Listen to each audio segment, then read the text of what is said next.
YouTube के सभी दर्शकों का स्वागत है। आज हम हिंदी व्याकरण की एक ऐसी गुत्थी को सुलझाने जा रहे हैं जिसने, मैं कहूँगा, अच्छे अच्छे लोग उलझ जाते हैं। हाँ सही बात है। मैं बात कर रहा हूँ लिंग की, मतलब शब्दों के जेंडर की। कभी सोचा है कि किताब स्त्रीलिंग क्यों है, पर उसी किताब का पन्ना पुल्लिंग क्यों? बिल्कुल, या गाड़ी चलती है पर ट्रक चलता है। हाँ, ये सब सुनने में बड़ा अजीब लगता है। अजीब लगता है, पर इसके पीछे एक तर्क है, एक पूरा सिस्टम है। और आज की हमारी चर्चा का मकसद भी यही है। हम नियमों को रटने नहीं वाले, नहीं, बल्कि उस छिपे हुए लॉजिक को खोजने की कोशिश करेंगे। हमारे पास जो रिसर्च है वो यही बताती है कि कुछ सरल तरीकों और पैटर्न को समझकर इस गुत्थी को काफी हद तक सुलझाया जा सकता है। तो हमारा मिशन साफ है। इस चर्चा के अंत तक हम ये समझने की कोशिश करेंगे कि हिंदी शब्दों को पुरुष और स्त्री में क्यों और कैसे बांटा जाता है। चलिए शुरू करते हैं। चलिए, तो सबसे पहले ये लिंग शब्द का मतलब क्या है? क्या इसका कोई शाब्दिक, मतलब लिटरल मीनिंग है? बिल्कुल। लिंग का शाब्दिक अर्थ होता है चिन्ह या निशान। ये एक ऐसा निशान है जिससे किसी शब्द की जाति की पहचान होती है, मतलब कि वो पुरुष वर्ग का है या स्त्री वर्ग का। अच्छा। संस्कृत में तो एक तीसरा लिंग भी था, नपुंसक लिंग, लेकिन हिंदी ने, कह सकते हैं, इसे सरल कर दिया। अब सिर्फ दो हैं, पुल्लिंग और स्त्रीलिंग। जी। पुल्लिंग जो पुरुष जाति का बोध कराए और स्त्रीलिंग जो स्त्री जाति का। ठीक है, तो अब सबसे बड़ा सवाल। हाँ। लाखों शब्द हैं हिंदी में, हर शब्द को तो याद नहीं कर सकते। नहीं, बिल्कुल नहीं। तो पहचानने का कोई तरीका तो होगा। हमारे स्रोतों में कहा गया है कि 3 बड़े मजबूत तरीके हैं। हाँ, ये 3 तरीके एक तरह से हमारे टेस्टिंग टूल्स हैं। हाँ। पहला और सबसे आसान है सर्वनाम का प्रयोग। सर्वनाम? जी, किसी भी शब्द के आगे मेरा या मेरी लगा कर देखिए। मेरा पुल्लिंग के लिए और मेरी स्त्रीलिंग के लिए। अच्छा, इसे आजमाते हैं। जैसे घर, मेरा घर या मेरी घर। साफ है, मेरा घर, तो घर पुल्लिंग हुआ। बिल्कुल। और गाड़ी, मेरी गाड़ी, तो गाड़ी स्त्रीलिंग हो गई। अरे वाह, ये तो सच में आसान है। मेरी आय, मेरा खर्च, बढ़िया। दूसरा टूल है विशेषण, मतलब अच्छा या अच्छी लगाइए। अच्छा या अच्छी? ठीक है, अच्छा पुल्लिंग के लिए, अच्छी स्त्रीलिंग के लिए। जैसे मोबाइल, अच्छा मोबाइल या अच्छी मोबाइल। अच्छा मोबाइल, तो ये पुल्लिंग है। और कुर्सी, अच्छी कुर्सी, ये स्त्रीलिंग है। ठीक है, ये भी काम करता है। हाँ। और तीसरा जो सबसे पक्का तरीका माना जाता है, वो कौन सा है? तीसरा तरीका है क्रिया का प्रयोग, मतलब शब्द को एक वाक्य में इस्तेमाल करना। वाक्य के अंत में क्रिया का रूप रहा है लगेगा या रही है, ये लिंग बता देता है। अच्छा। उदाहरण के लिए शब्द है पंखा। वाक्य बनेगा पंखा चल रहा है, न कि चल रही है, तो पंखा पुल्लिंग है। और घड़ी, घड़ी चल रही है, तो घड़ी स्त्रीलिंग है। ये तीनों तरीके तो बहुत कारगर हैं, लेकिन मैं जानता हूं असली मुश्किल तब आती है जब हम अपवादों से टकराते हैं। बिल्कुल, और यहीं से बात दिलचस्प होती है। मेरे दिमाग में सबसे पहला शब्द आ रहा है दही। आपने बिल्कुल सही नस पकड़ी है। दही सबसे प्रसिद्ध अपवादों में से एक है। आम बोलचाल में, खासकर दिल्ली और आसपास, लोग कहते हैं दही खट्टी है। हाँ, मैंने भी यही सुना है हमेशा। लेकिन व्याकरण के अनुसार दही पुल्लिंग शब्द है। सही वाक्य है दही खट्टा है। और प्रतियोगी परीक्षाओं में ये सवाल अक्सर पूछा जाता है। अच्छा, पर ऐसा क्यों है? मतलब दूध से बनी ज्यादातर चीजें, लस्सी, छाछ, मलाई, ये सब तो स्त्रीलिंग है, फिर दही पुल्लिंग क्यों? देखिए, इसका कोई एक कह सकते हैं पत्थर की लकीर वाला कारण बताना मुश्किल है। भाषाएं ऐसी ही विकसित होती हैं। लेकिन एक तर्क ये दिया जाता है कि जमने की जो प्रक्रिया है वो उसे एक ठोस रूप देती है, जिसे पुल्लिंग गुण माना जा सकता है, जबकि बहने वाली चीजें जैसे लस्सी, छाछ, वो स्त्रीलिंग है। ये सिर्फ एक थ्योरी है, लेकिन दही पुल्लिंग है, ये नियम पक्का है। ठीक है, एक और शब्द जिसमें मैं उलझता हूं वो है उड़द। नियम तो यही है कि दालें स्त्रीलिंग होती हैं, है ना? जैसे मूंग की दाल, अरहर की दाल, जी, ज्यादातर दालें। तो फिर उड़द के साथ क्या मामला है? उड़द भी एक अपवाद है, इसे पुल्लिंग माना जाता है। वाक्य बनेगा उड़द बोया गया, न कि बोई गई। अच्छा। इसी तरह अगर कोई पूछे शीशम का लिंग क्या है, तो नियम यह है कि पेड़ों के माम पुल्लिंग होते हैं, तो शीशम पुल्लिंग है। ठीक है, तो इन उदाहरणों से ये साफ है कि वो 3 तरीके हमारी मदद तो करते हैं, लेकिन हमें नियमों और उनके अपवादों को भी समझना होगा। बिल्कुल। तो चलिए कुछ बड़े नियमों के समूह पर नजर डालते हैं। पुल्लिंग शब्दों के क्या नियम है? पहला बड़ा नियम है कि प्रकृति की जो विशाल और ताकतवर चीजें हैं उन्हें अक्सर पुल्लिंग माना जाता है। जैसे सभी महासागरों के नाम पुल्लिंग हैं, हिंद महासागर, प्रशांत महासागर। इसी तरह देशों के नाम भी पुल्लिंग होते हैं, भारत, जापान, चीन। लेकिन यहाँ एक बड़ा अपवाद है और वो है श्रीलंका। श्रीलंका को स्त्रीलिंग क्यों माना गया है? इसका संबंध लंका शब्द से है। आप देखें तो पौराणिक कथाओं और ग्रंथों में लंका को हमेशा स्त्रीलिंग के रूप में ही दिखाया गया है। अच्छा, जैसे लंका जल रही थी। बिल्कुल, या लंका जीत ली गई। तो वही परंपरा चली आ रही है। ये तो दिलचस्प है। मतलब ये सिर्फ व्याकरण नहीं बल्कि सांस्कृतिक मान्यता भी है। ग्रहों के बारे में क्या?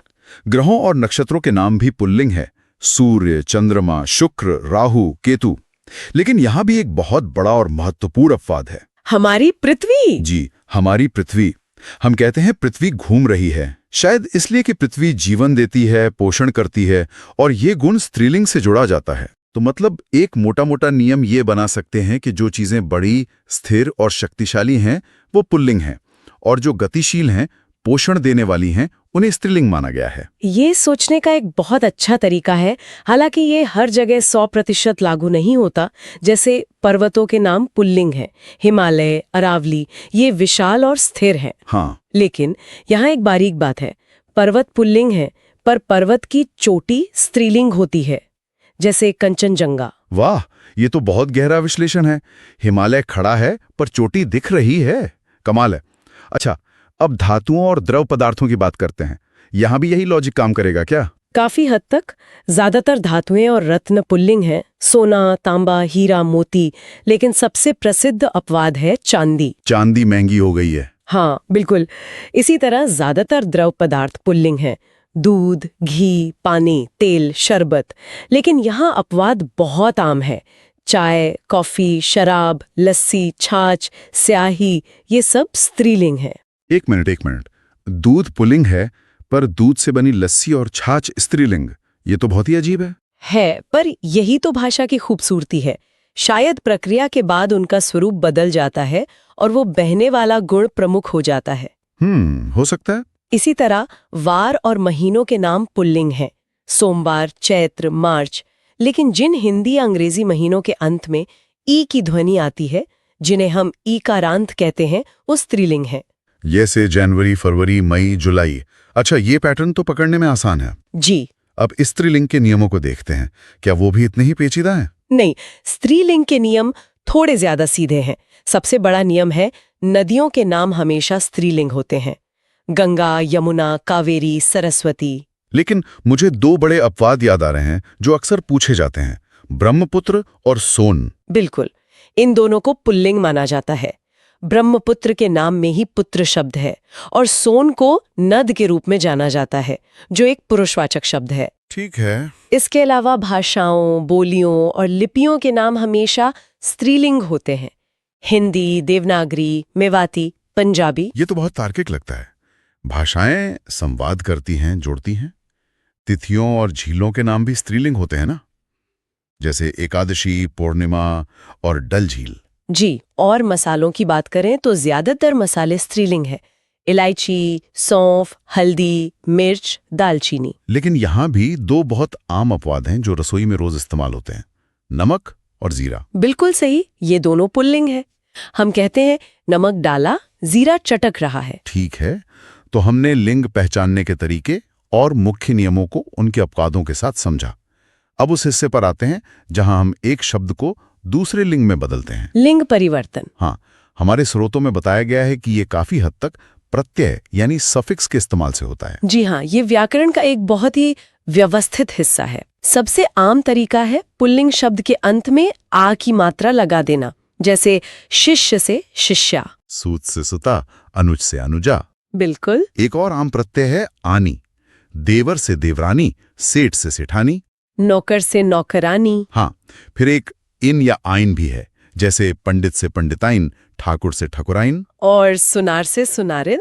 बिल्कुल, जिन शब्दों के अंत में अक आता है उनका स्त्रीलिंग बनाने के लिए इका का प्रयोग होता है। अच्छा, जैसे लेखक का लेखिका, गायक का गायिका, पाठक का पाठिका। और ये वाला नियम तो बहुत साफ है, मान का मती और वान का वती हो जाता है, जैसे श्रीमान का श्रीमती और बलवान का बलवती। जी, और एक खास नियम है जहाँ शब्द के अंत का ता त्री में बदल जाता है। ये अक्सर पदों या काम करने वालों के लिए होता है, जैसे नेता का नेत्री। हाँ, अभिनेता का अभिनेत्री, कर्ता का कर्त्री। ये तो कोड क्रैक करने जैसा है।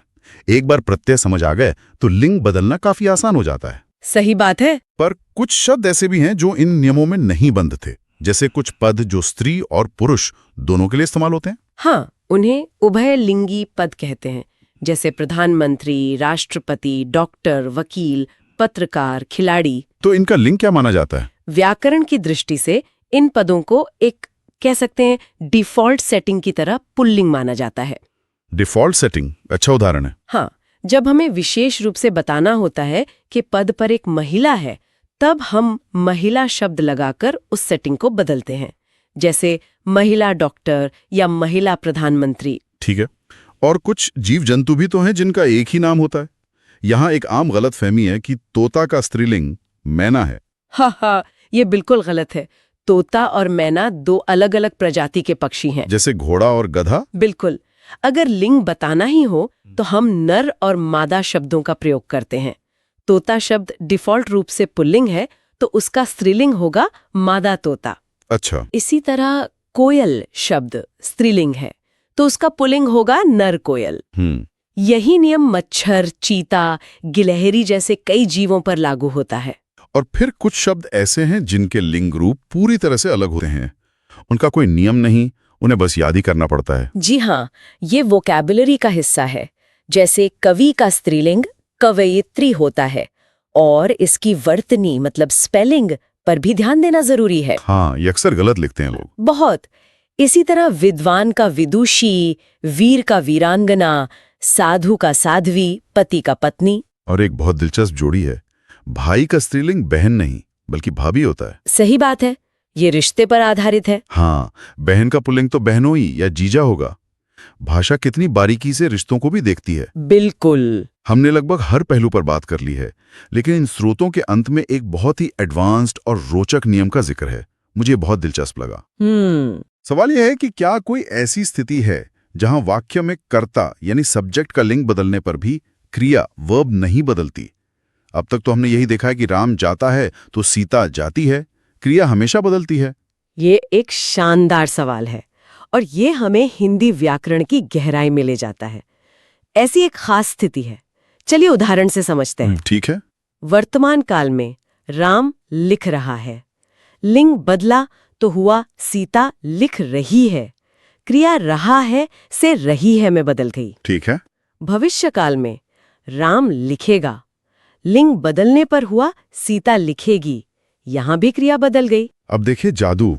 भूतकाल में जब कर्ता के साथ ने का प्रयोग होता है, वाक्य है राम ने पत्र लिखा। राम ने पत्र लिखा। ठीक है। अब अगर हम राम की जगह सीता कर दें तो वाक्य होगा सीता ने पत्र लिखा। अरे वाह, क्रिया नहीं बदली, सीता ने पत्र लिखी नहीं हुआ, लिखा का लिखा ही रहा। ऐसा क्यों? चिट के लिंग के अनुसार चलती है। अच्छा। इस वाक्य में कर्म है पत्र, और पत्र एक पुल्लिंग शब्द है, मेरा पत्र। इसलिए चाहे राम हो या सीता, क्रिया पत्र के अनुसार लिखा ही रहेगी। ये तो व्याकरण का एक बहुत ही गहरा नियम है, और ये दिखाता है कि भाषा कितनी तार्किक हो सकती है। तो आज हमने सिर्फ नियम नहीं सीखे, बल्कि उनके पीछे का लॉजिक समझने की कोशिश की। बिल्कुल। हमने लिंग पहचानने के 3 टेस्टिंग टूल्स देखे, फिर पुल्लिंग और स्त्रीलिंग के नियमों के पैटर्न को समझा, खासकर उनके महत्वपूर्ण अपवादों को। हमने ये भी देखा कि प्रत्यय लगाकर लिंग कैसे बदलते हैं और कुछ खास शब्दों के साथ क्या होता है। सही है। सबसे बड़ा सबक यही है कि भाषा को तर्क और जिज्ञासा से समझना उसे रटने से कहीं ज्यादा प्रभावी है। एकदम सही कहा। और इस चर्चा को खत्म करते हुए एक विचार छोड़कर जा रहा हूं। कभी ये सोचा है कि हिंदी जैसी भाषाओं में निर्जीव चीजों को भी पुरुष या स्त्री की तरह क्यों देखा जाता है? नदी क्यों बहती है और पहाड़ क्यों खड़ा रहता है? इसके पीछे क्या कोई सांस्कृतिक या मनोवैज्ञानिक कारण हो सकते हैं? इस पर सोचिएगा जरूर। ये एक बेहतरीन सवाल है। ये हमें सिर्फ व्याकरण नहीं बल्कि भाषा और मानव मनोविज्ञान के रिश्ते के बारे में सोचने पर मजबूर करता है। तो अगर हिंदी व्याकरण की इस गुत्थी को सुलझाने में आपको मदद मिली हो और ये विस्तृत विश्लेषण पसंद आया हो, तो इस वीडियो को लाइक करें, चैनल को सब्सक्राइब करें और इसे उन सभी के साथ साझा करें जो भाषा को गहराई से समझना चाहते हैं। हमारे साथ जुड़ने के लिए आपका बहुत बहुत धन्यवाद।